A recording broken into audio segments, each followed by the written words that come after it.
So that was Diet Coke, the lead-off single of It's Almost Dry by Pusha T. As I mentioned, his brand new album, 12 songs, 35 minutes, 53 seconds.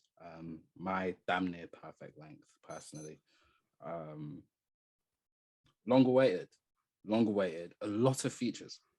Mm-hmm. A lot of features. Kanye, Jay, Pharrell, Cudi, Uzi, Don Toliver, Nigo, Labyrinth, and obviously his brother Malice. Half produced by Kanye West, or Ye, sorry, the artist formerly known as Kanye West, now known as Ye. Half produced by Pharrell. I don't know if it was Pharrell or the Neptunes. Yeah, I don't know. I don't know if it was, because in the press run, he was saying, in the original press run, he was saying the Neptunes. Mm-hmm. This one, like, I don't know if you've seen, I don't know if it's on Apple, but like they've done a section of the album where you can listen to the Pharrell songs. That's crazy. I've done that on Spotify. Yeah. That's crazy. But there it says like Pharrell versus Ye, and then Ye versus Pharrell. So it doesn't say Neptunes. So I don't know if it's Neptunes or Pharrell. But for the sake of today, we'll say Pharrell. But shout out Chad with the Neptunes as well. Neptunes are huge. But for today's purposes, we'll say Pharrell. So yeah, half produced by Ye, half produced by Pharrell. As Pusha T said in the press run, he wanted to have a versus. He wanted to create a versus between Ye and Pharrell on this album, and the two producers that he feels he works with better than anyone else in hip hop. And the album came. Album came, got great traction. Thoughts, man? Take it away. Let's just speak. Is this Pusha T's best sounding album? Is that a question?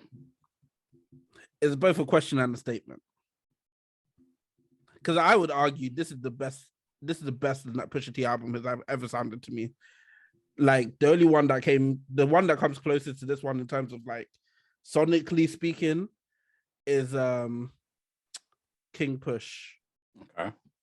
Yeah, King Push was cold. Like, oh wow, I'll never forget how that album opened. But this album, sonically speaking, there's something to it, man. There's something to it. This album, from beginning to end, I enjoyed every single song, both because of what he was saying and because every song sounded immaculate. Like, this is what, all of a sudden, when I listened to this album, I understood why, like, him mentioning the fact that, oh, Kanye produced half of it, Pharrell produced the other half, was like a big talking point for him. Like, this album is the best I think a Pusha T's album has ever sounded. Man, this album's something. And I always enjoyed my Pusha T albums, right? There's never a point where I've heard a Pusha T album and I say, it's alright, it's okay. But there's something different about this one.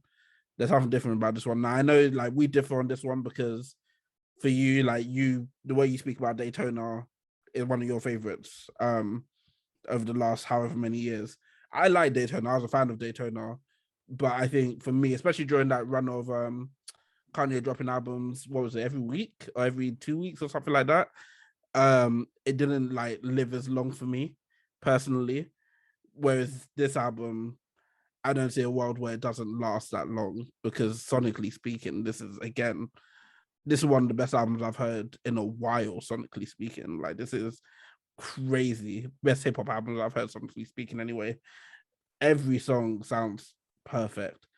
It's fam, Pusha T said he was selling white privilege at one point. I said, oh, so somehow he's gotten better at what he's doing whilst rapping on some of the best beats I've heard him rap on. This might be the Pusha T album. Like, this is the one. Like, there's something tangibly excellent about this album that it's special. It's special. This was a moment for me. Like, listening to it for the first time, my expectations were already high. He blew them out of the water. He blew them out of the water in every single way possible. Again, like, just listening to it is coke bars. It's coke bars from the guy who really damn near like perfected the genre of coke bars. Like, you're not gonna get coke bars better from any other rapper in the world. So already the standard's high, and for him to elevate himself further in that realm, fam, I have no complaints. I've not got one single complaint. Even my usual complaint of I wish the album could have been longer, but it feels perfect. It feels perfect. Like I have no complaints with this album, man. I'm just happy.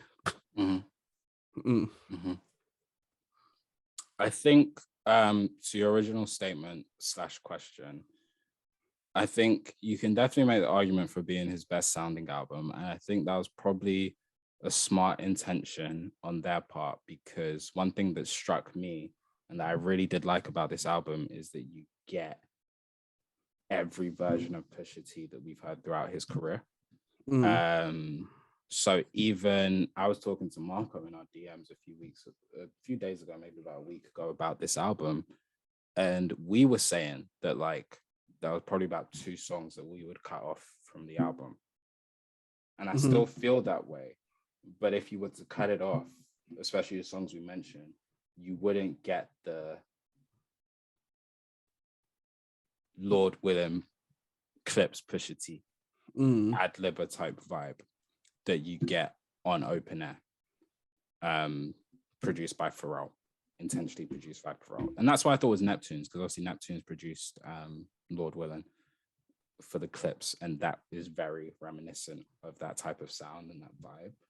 And so yeah, you get all the different types of Pusha T that we've heard and come to love throughout his career. And as you say, absolutely right, I couldn't agree with you more. He got better. I don't know how. Literally don't know how. And I knew he got better off Diet Coke.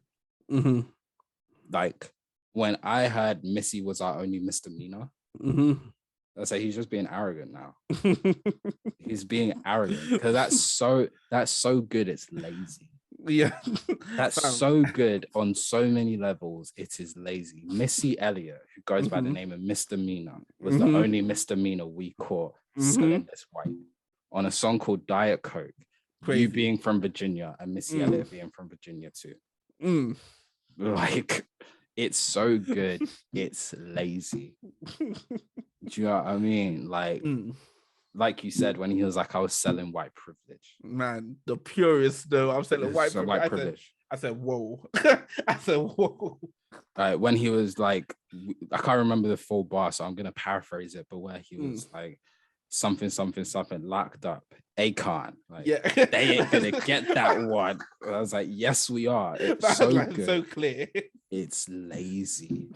It's so good. It's lazy. Do you know what I mean? Gosh. Like he got better, and like I said, I don't know how. Because for me, I've said it. I'll say it a million times. I personally don't think this is better than Daytona. That's just me. I still think Daytona. I still don't think I've had a better rap album than Daytona since Daytona came out. For me personally, this is very good. This is a very good project, and like I said, I think he gave a stellar rap performance on Daytona. I think this, you could argue, maybe equals in some places, like Dreaming of the Past, for example.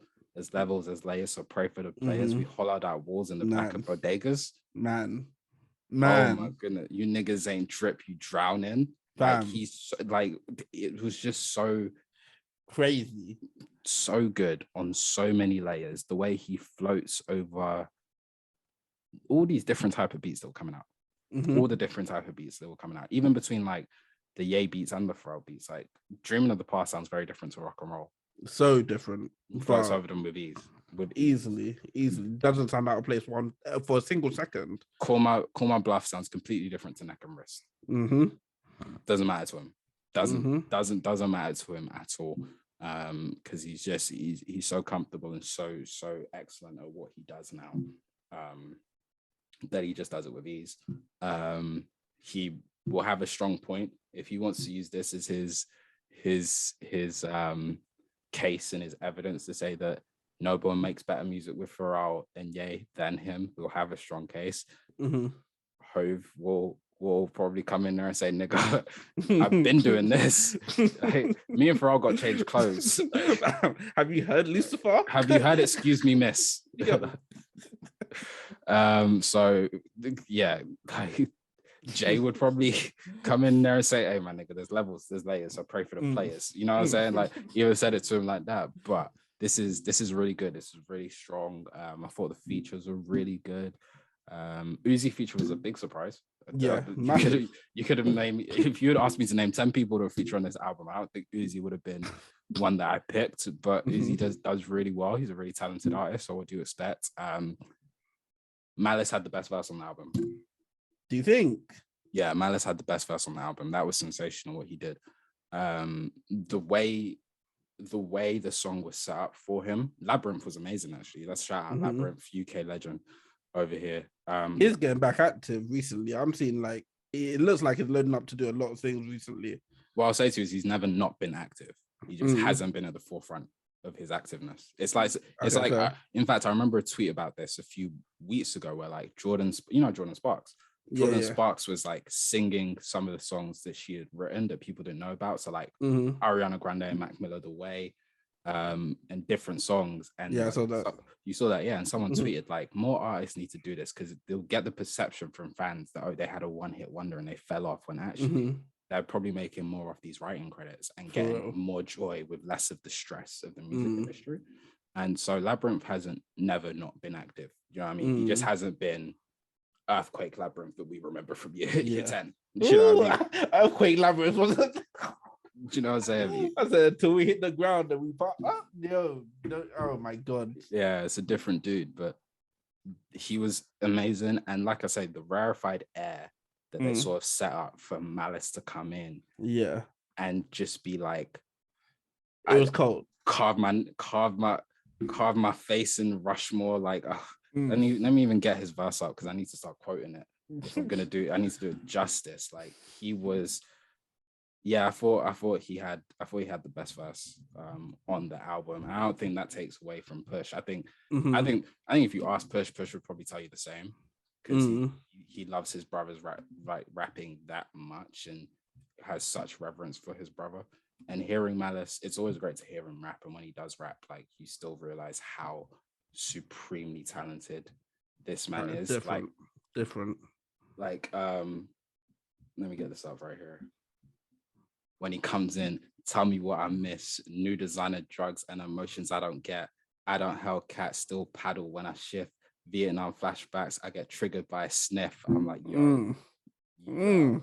Like, and again, my hip hop geek mind, like when I heard that tell me what I missed, I'm flashed back to like Hell Hath No Fury in 2007 on Mr. Me Too. When it was Push who said, it's been 2 years, like I was paddy wagon cruising. You niggas is laughing, dunce capping and kazooing. I got one question. I gave you the streets and I've got one question. What the fuck you been doing? I've been gone for 2 years. I let you guys have the scene. And this is what you came and did with it. Man. That's exactly how Malice came in with this track. So when I heard him come in there and his first bar is tell me what I missed, like a lot of new designer drugs and emotions I don't get. Like, oh yeah. Like today's top 5 only strengthening my myth. That's what he said. Today's top 5 only strengthening my myth. Belong on Rushmore just from chiseling a brick. I was so happy I could wheel up that whole album after I heard that part. That was like, so that's why I just, that verse is just rarefied air to me. I thought that was just so, because like, with all due respect to Malice, you're not top 5 of anything, but the way he said it, you're like, oh shit, nigga, like this game, like what they had already achieved before he left the game and before Push went solo, they were Hall of Fame. And it's like we say about Lauryn Hill, why should I come back when nothing you've done has matched what I already then did? You know what I mean? So I thought that was so great.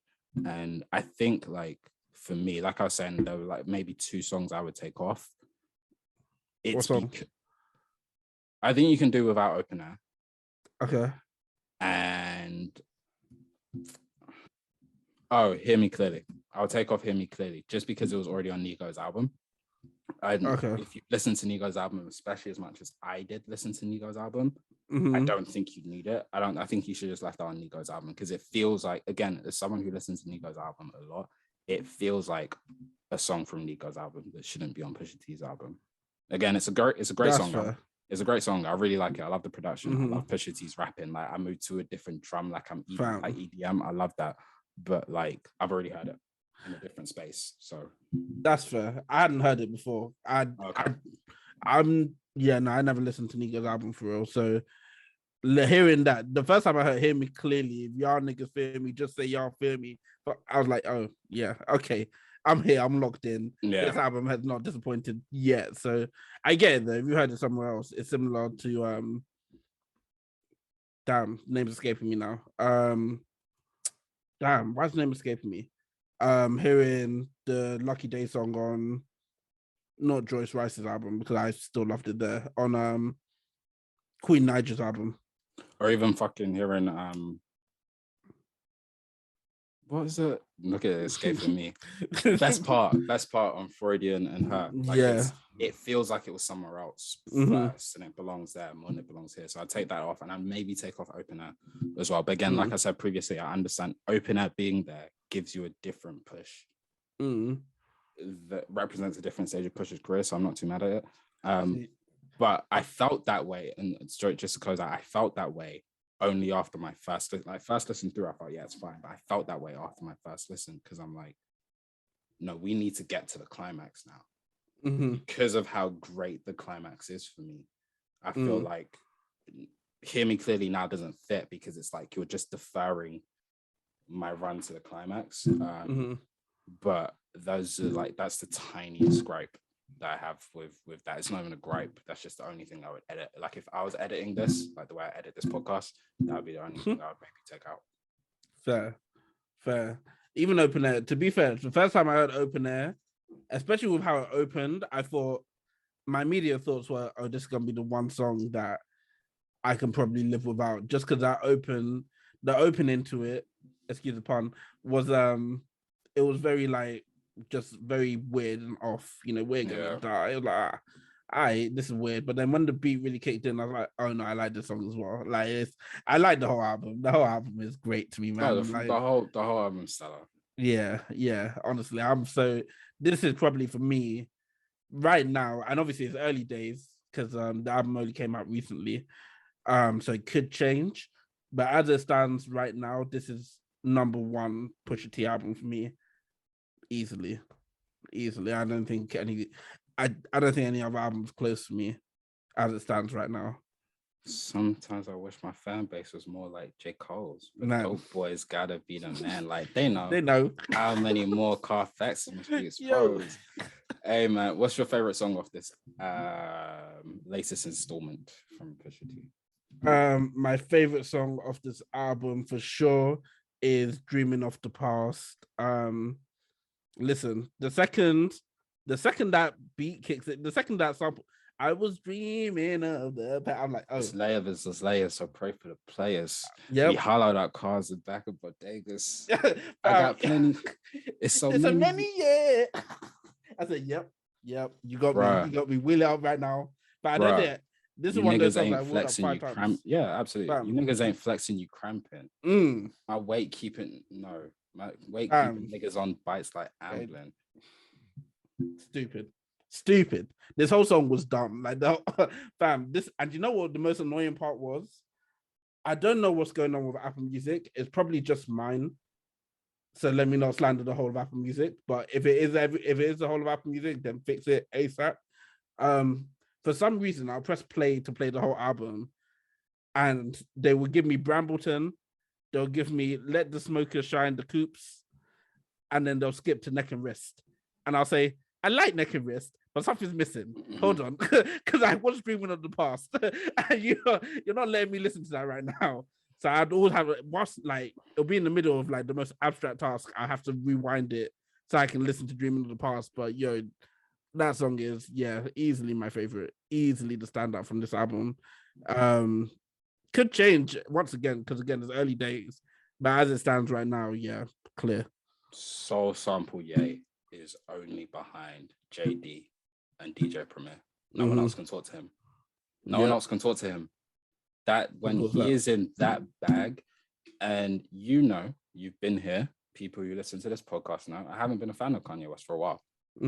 His music that's come out, and I'm saying that openly, like objectively, this production is stellar. Stellar. And then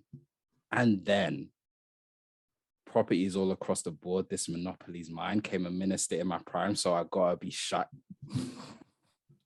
No, that's absolutely disgusting. Yeah, that's absolutely disgusting. Oh, that was born in the manger, the son of a stranger. When Danny's not home, the family's in danger. When you consider all that he's been doing nonsense on social media for the past year.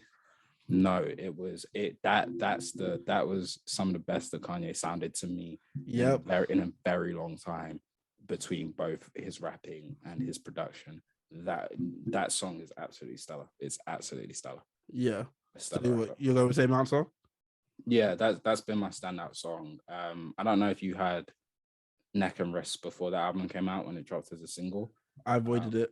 I didn't. I was gonna listen to it on the day it came out. I just couldn't. I was busy with work, and so I just never got around to it. So that was my first time hearing that song. Very great verse, very great song. Great verse by Hove. Naturally, Pharrell, sensational production as well.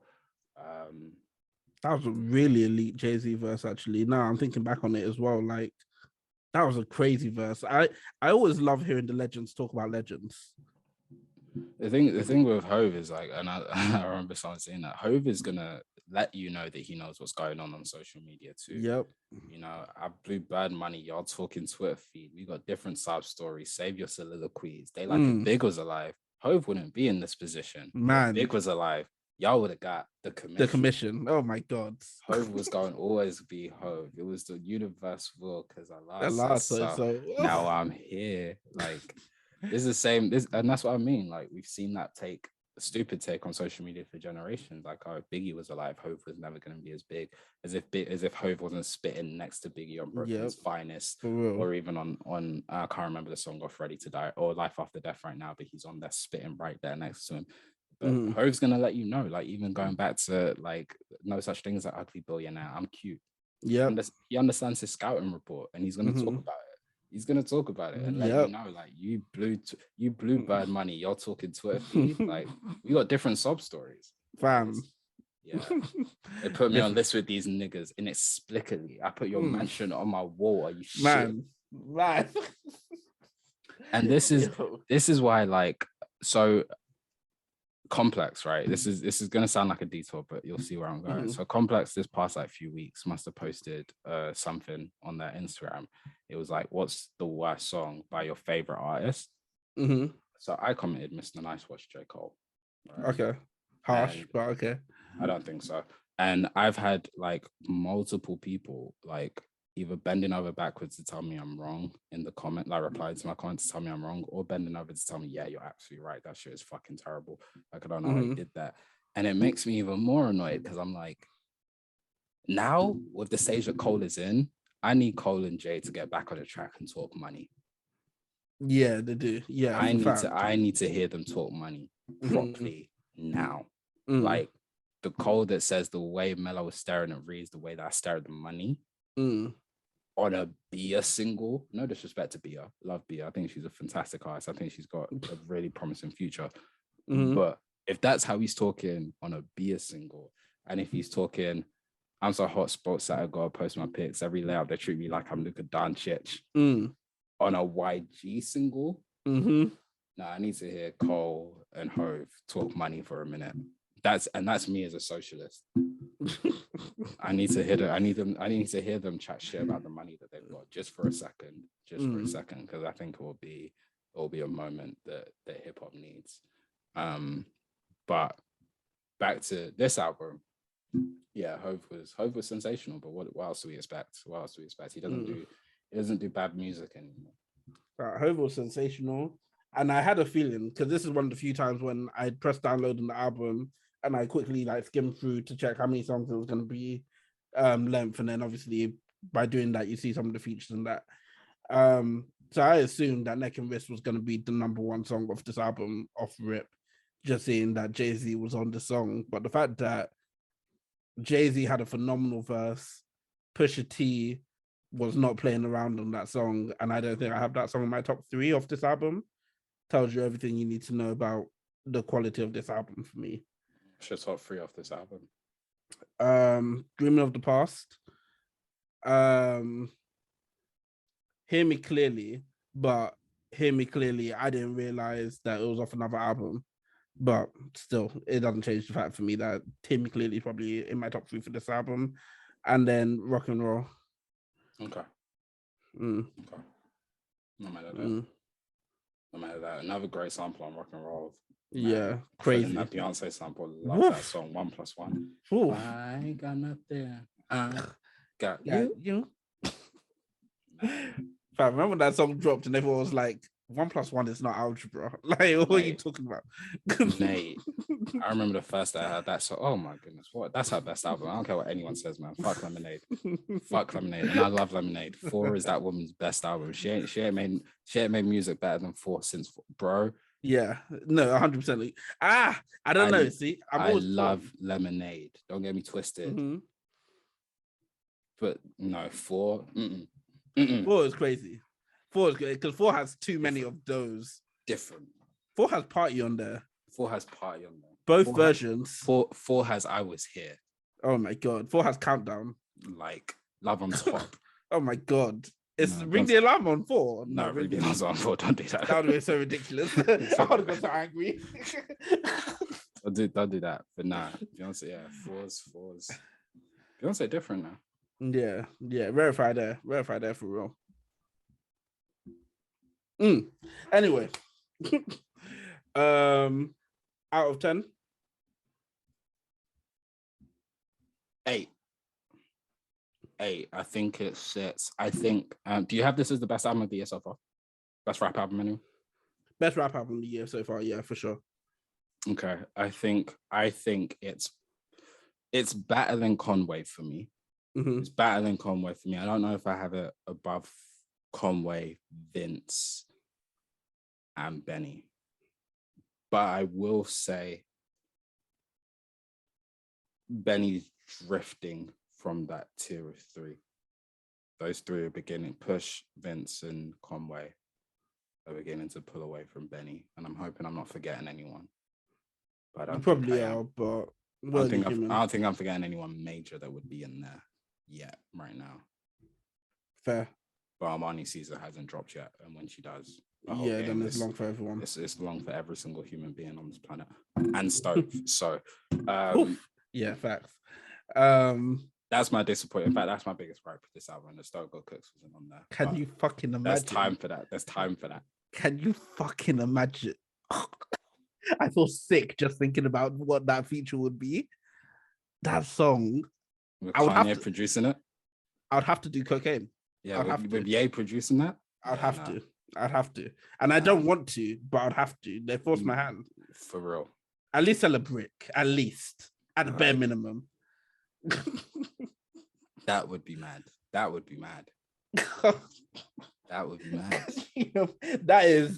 endgame. Yeah.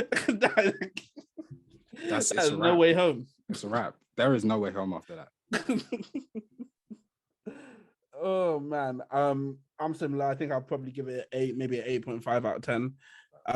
As it stands now, it's my rap album of the year, but again, and I can't stress this enough, it's early doors, and we have to see how it lives throughout the rest of the year, but I'm guessing it's gonna live because this is really good quality, man. It's really good quality.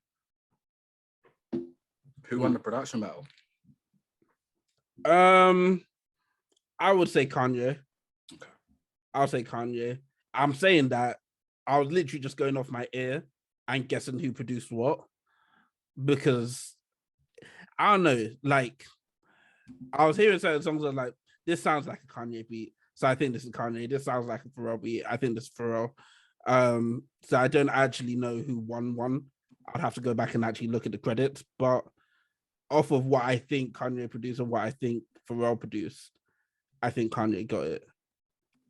Power to the people who are about to do maintenance. Thank you so much for watching that video. If you were feeling it, please feel free to like, share, and subscribe. Peace.